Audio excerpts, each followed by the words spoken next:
In today's video, I'm going to teach you how to view your saved bank account details for your refund or payment in TurboTax. First, open your browser and go to the official TurboTax website.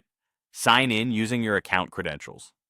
For security, make sure you're on a secure connection, and if you have two-factor authentication enabled, complete that prompt as well. Once you're in, you'll land on your dashboard or homepage. Next, head to the area that lists your tax returns.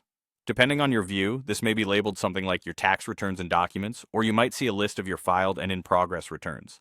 You're looking for the tax year that relates to the banking details you want to check. Select that specific year so TurboTax can open the return associated with it. With that return loaded, proceed through the guided interview.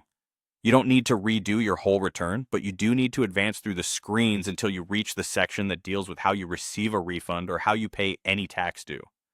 For a refund, look for options like direct deposit. For a payment, look for direct debit or bank withdrawal.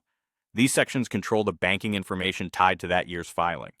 When you arrive at the refund or payment method screen, you should see your saved bank account details. For your protection, TurboTax typically masks these numbers, so expect to see only the last few digits of your account number and sometimes the last digits of the routing number. You may also see a confirmation of the account type, like checking or savings. This masking is normal and ensures your full banking information isn't displayed on screen. If you don't see any bank information, it usually means one of two things. Either bank details weren't entered for that return yet, or you selected a different method such as a paper check for refunds or a pay by mail option for payments. Also double check that you're viewing the correct tax year because bank info is specific to each year's return and doesn't automatically carry over in full. A couple of quick tips. If pages seem stuck, refresh or sign out and back in. If you're on a shared device, log out when you're done. And remember, TurboTax will not show your full account numbers in order to keep your data secure. That's it.